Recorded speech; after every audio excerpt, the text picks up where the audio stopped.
Compte rendu de la 15e réunion du Conseil des ministres. Le président de la République, chef de l'État, Félix Antoine Tshisekedi Tshilombo, a présidé ce vendredi 13 août 2021 par visioconférence la 15e réunion du Conseil des ministres. 5 points étaient inscrits à l'ordre du jour, à savoir 1. Communication du président de la République, chef de l'État. 2. Point d'information. 3. Approbation d'un relevé des décisions du Conseil des ministres. 4. Examen et adoption des dossiers.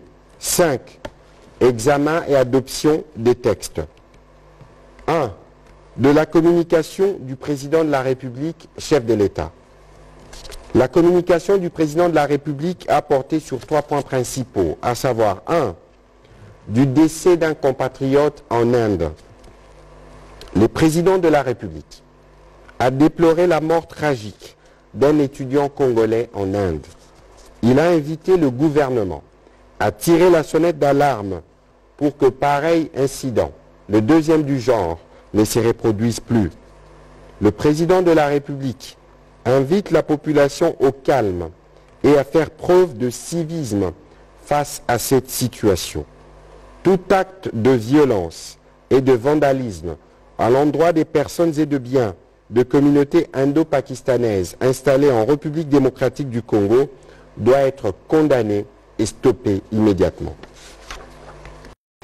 Il a exhorté la population à garder à l'esprit qu'il est important d'éviter de répondre à la violence par la violence, à l'injustice par l'injustice, et de ne pas se laisser entraîner dans un cercle vicieux de violence. La justice doit passer par le droit et le respect des lois. Il a insisté sur le fait que la République démocratique du Congo doit rester une terre d'accueil pour tous et une terre d'asile pour ceux qui cherchent protection. Avec l'Inde, la République démocratique du Congo entretient une relation amicale de longue date et les deux peuples sont appelés à surmonter cette épreuve dans la dignité en respectant les valeurs humanistes fondamentales qui leur sont communes. 2. De la pollution des rivières Chikapa et Kasaï. Cette malheureuse circonstance, occasionnée par le déversement de substances toxiques sur les rivières Chikapa et Kasaï par une usine en Angola, a déjà entraîné d'énormes dégâts sur la vie de nos concitoyens et sur l'environnement. Face à cette pollution, le président de la République a demandé au gouvernement de prendre en urgence les mesures idoines pour assurer la protection de la population ainsi que la sauvegarde de l'écosystème des régions traversées par ces rivières. Cette situation requiert une évaluation rapide des dégâts pour gérer efficacement cette situation. Le président de la République a de ce fait invité la communauté internationale à prêter main forte dans les recherches pour identifier les véritables causes des substances toxiques qui ravagent cette rivière. Le vice-premier ministre, ministre des Affaires étrangères, a été instruit de prendre les dispositions nécessaires en vue d'obtenir des explications auprès de l'ambassadeur de l'Angola accrédité en République démocratique du Congo quant à la survenance de cette situation et d'envisager la réparation des préjudices causés. Le point 3 de la communication du président de la République relatif à la réglementation de transport frontalier de marchandises au départ de la République démocratique du Congo.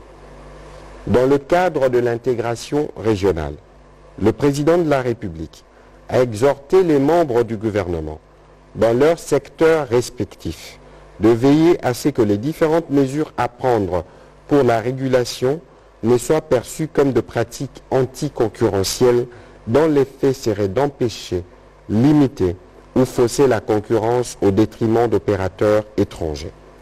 S'il est vrai que le gouvernement doit protéger et accompagner les opérateurs économiques congolais, notamment au regard de la loi sur la sous-traitance, le commerce et les services, il est impérieux, à défaut d'activer des mécanismes conventionnels de sauvegarde, éviter des mesures qui, de manière ostentatoire, apparaissent comme discriminatoires et affectent la libre circulation des personnes et des marchandises. Ainsi, le président de la République a insisté sur le fait que toute prise de mesures dans ces domaines devrait faire l'objet d'une étude plus approfondie afin de ne pas ramener à contre-courant des obligations internationales auxquelles la République démocratique du Congo a souscrit, y compris dans le cadre de l'intégration régionale. Allusion faite ici aux dispositions du traité du marché commun de l'Afrique orientale et australe, comme ça, qui prescrivent la création d'un environnement favorable à la concurrence interétatique, l'abolition des mesures qui constituent un frein à la circulation des personnes et des marchandises, la réduction de barrières non physiques, notamment légales et réglementaires, et la promotion de la protection égale des entreprises et de la concurrence. Chapitre 2 du Conseil des ministres de ce jour. Point d'information. Le vice-premier ministre, ministre de l'Intérieur, décentralisation et affaires coutumières, a présenté une situation qui demeure généralement calme à travers le territoire national. L'état d'esprit de la population a été marqué ces derniers jours par une forte attente par l'opinion du dénouement à l'Assemblée nationale de la crise consécutive à la désignation par les confessions religieuses du candidat à la présidence de la Commission électorale nationale indépendante CENI et la poursuite des opérations militaires dans le cadre de l'état de siège dans les provinces du Nord Kivu et de l'Ituri.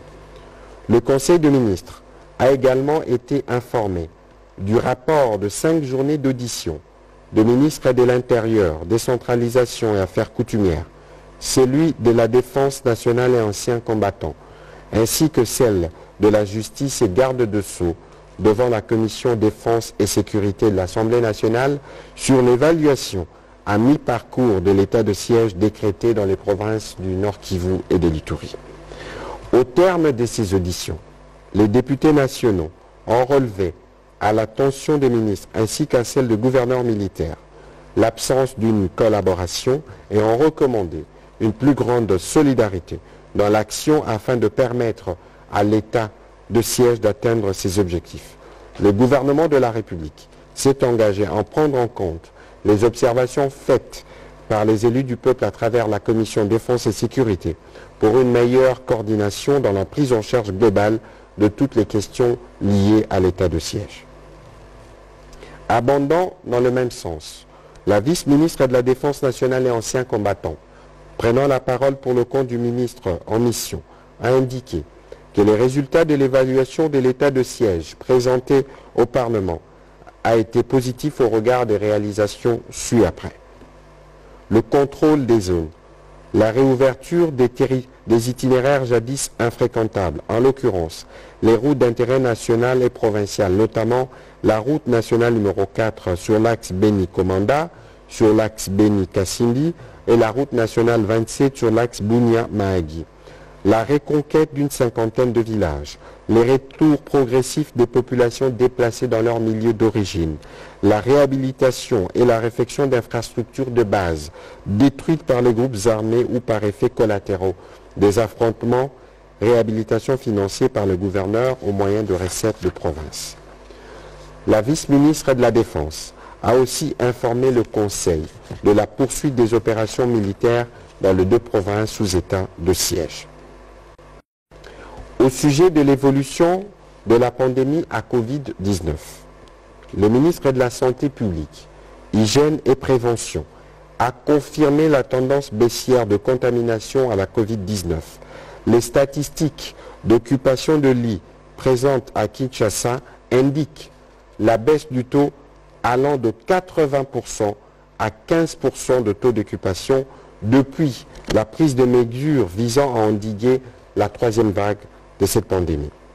Le comité multisectoriel de riposte et le secrétariat technique réunis par le Premier ministre ont formulé des propositions d'allègement de mesures de riposte dans la ville-province de Kinshasa. Elles seront soumises au président de la République qui en décidera. Le ministre de la Santé a informé le Conseil des dispositions prises pour mieux maîtriser la situation épidémiologique à l'intérieur du pays, particulièrement dans les provinces touchées par cette 3e vague. En ce qui concerne les processus d'allocation diversifiée de vaccins à la République démocratique du Congo, le ministre de la Santé publique, Hygiène et Prévention a annoncé une première arrivée de la série à Kinshasa, ce vendredi 13 août 2021, de 51 840 doses de vaccins AstraZeneca, dont du gouvernement britannique pour la poursuite de la vaccination. Entre-temps, 250 320 doses de vaccins Moderna provenant des États-Unis d'Amérique sont attendues en septembre prochain. Les accords pour l'achat de 26,5 millions de doses de vaccins Johnson & Johnson ont déjà été signés par le ministre des Finances et celui de la Santé publique, Hygiène et Prévention. Le gouvernement, qui réitère son message d'appel au respect strict des mesures de riposte à la Covid-19 édictées par le président de la République, annonce la réception du premier lot de 15 millions de masques commandés il y a environ une année auprès des entrepreneurs locaux. Le point 4 au chapitre de points d'information concernait le décès de l'étudiant congolais en Inde. Le vice-premier ministre, ministre des Affaires étrangères, a fait part au Conseil des informations recueillies au terme d'une mission diligentée à Bangalore sur les circonstances ayant mené à l'arrestation et à la mort de notre compatriote l'étudiant Joël Malushindani et les causes de sa mort pendant qu'il était en garde à vue dans un commissariat de police. Face à cette situation, le gouvernement de la République n'a pas tardé de protester par voie diplomatique contre la mort de ce jeune Congolais qui place sous la responsabilité entière du gouvernement indien. Le ministère des Affaires étrangères, qui attend la famille pour fixer les modalités des rapatriements du corps du défunt, a préconisé les actions suivantes. La prise en charge par l'État indien du rapatriement de la dépouille de Joël Malushindani et des autres dépenses résultant de ce décès. L'examen par le Conseil de ministres de conditions de vie de Congolais en Inde en vue de leur meilleure protection. Avec le ministère de l'Intérieur et celui de la Santé, l'organisation du retour au pays des citoyens bloqués en Inde pour des raisons de la pandémie Covid-19 et de ceux qui n'y ont plus rien à faire. Le lancement par le gouvernement d'un vibrant appel aux Congolais en séjour irrégulier en Inde de bien vouloir regagner le pays et de se faire signaler à l'ambassade de la République démocratique du Congo à New Delhi. L'intérêt de deux gouvernements a engagé les discussions en vue de la conclusion d'un accord de protection mutuelle de leurs ressortissants respectifs sur les territoires de l'un et de l'autre. Cet accord portera aussi sur la collaboration entre les services de police et de sécurité des deux pays afin de prévenir pareils incidents et lutter contre la délinquance de leurs ressortissants dans leurs territoires respectifs. Par ailleurs, le gouvernement réitère l'appel au calme lancé par le président de la République. Il invite la population à ne pas s'en prendre aux citoyens indiens qui ont choisi la RDC comme seconde patrie. Avant de conclure ces chapitres sur le point d'information, le président de la République a spécialement donné la parole à la vice-première ministre, ministre de l'Environnement et Développement durable, complétée par le ministre de la Pêche et de l'Élevage à propos des initiatives prises à ce jour par le gouvernement pour établir les responsabilités consécutivement à la situation que connaissent nos compatriotes du Kasaï autour de rivières Chikapa et Kasaï. Ici, il est question de veiller à la santé et au bien-être de la population avant tout, ainsi qu'à la préservation de notre écosystème. Au chapitre 3 du Conseil de ministres de ce jour, approbation d'un relevé des décisions du Conseil de ministres. Le Conseil de ministres a adopté les relevés des décisions prises lors de sa 14e réunion tenue le vendredi 6 août 2021. Point 4. Examen et adoption d'un dossier. État de lieu de la mise en œuvre de la gratuité de l'enseignement primaire en République démocratique du Congo. Le ministre de l'enseignement primaire, secondaire et technique a présenté les différents besoins urgents identifiés dans son sous-secteur sur base d'évaluations à mi-parcours récemment organisées. Il a recommandé quelques propositions des solutions qui ont été approuvées par le Conseil des ministres après débat et délibération. Au point 5 du Conseil des ministres de ce jour, examen et adoption de 3 textes. Premier texte, protocole sur l'industrie des pays membres de la SADC. Le ministre de l'Industrie, représenté par son collègue, le ministre d'État, ministre de Petites et Moyennes Entreprises, a soumis au Conseil le dossier relatif au protocole sur l'industrie approuvé et signé par le chef d'État et des gouvernements des pays membres de la Communauté de développement d'Afrique australe, SADC, lors des travaux du 39e sommet tenu à Dar es Salaam du 17 au 18 août 2019. Ces documents de 37 articles visant à promouvoir le développement de bases industrielles régionales et nationales diversifiées des pays membres se veut être un outil incitatif d'attraction des investisseurs tout en protégeant les capacités nationales de chaque État dans le respect des normes liées à l'industrialisation. Considérant le fait que la République démocratique du Congo dispose déjà d'un plan directeur d'industrialisation et d'un document de la politique et des stratégies industrielles, il a été précisé que ces 2 outils industriels répondent aux conditions exigées aux États dans cet accord régional industriel. En perspective du 41e sommet de la SADC et de la candidature de notre pays au secrétariat exécutif de cette organisation sous-régionale, le ministre de l'Industrie a sollicité la signature du dit protocole par le président de la République en vue de permettre sa ratification au Parlement.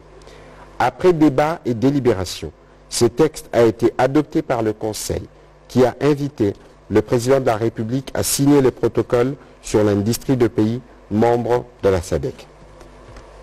Deuxième point, protocole sur le commerce de services de la SADC. Le ministre du Commerce extérieur, représenté par le ministre des Hydrocarbures, a quant à lui sollicité du Conseil des ministres d'autoriser la transmission au Parlement dans les meilleurs délais pour ratification du protocole sur le commerce des services de la SADC signé jadis par la République démocratique du Congo. Ces protocoles visent notamment à libéraliser progressivement le commerce intra-régional de services sur la base de l'équité, de l'équilibre et des avantages mutuels en vue d'éliminer en substance toute discrimination entre les États parties et de mettre en place un cadre commercial libéral pour le commerce des services, le but étant de créer un marché unique pour le commerce des services. Après débat et délibération, le texte a été adopté et il sera envoyé au Parlement pour sa ratification. Dernier point relatif au ministère du Commerce extérieur. Le ministre des Hydrocarbures, représentant son collègue du Commerce extérieur en mission, a aussi demandé au Conseil d'autoriser la signature et ensuite la ratification du protocole commercial de la SADC conclu par les États membres le 24 août 1996 à Maseru, Lesotho, et entré en vigueur depuis les années 2000. Il vise à libéraliser davantage le commerce intra-régional des biens et services sur la base d'arrangements commerciaux justes, mutuellement équitables et avantageux. Le ministre du Commerce extérieur, représenté par son collègue des Hydrocarbures, a proposé que la signature du dit protocole intervienne au cours de du 41e sommet ordinaire des chefs d'État et de gouvernement de la SADC qui se tiendra du 17 au 18 août 2021 à Lilongwe au Malawi sous le thème « Renforcer les capacités productives face à la pandémie de Covid-19 en vue d'une transformation économique et industrielle inclusive et durable ». Après débat et délibération, le Conseil des ministres a adopté ces textes. Commencé à 11h23, la réunion du Conseil des ministres a pris fin à 14h50.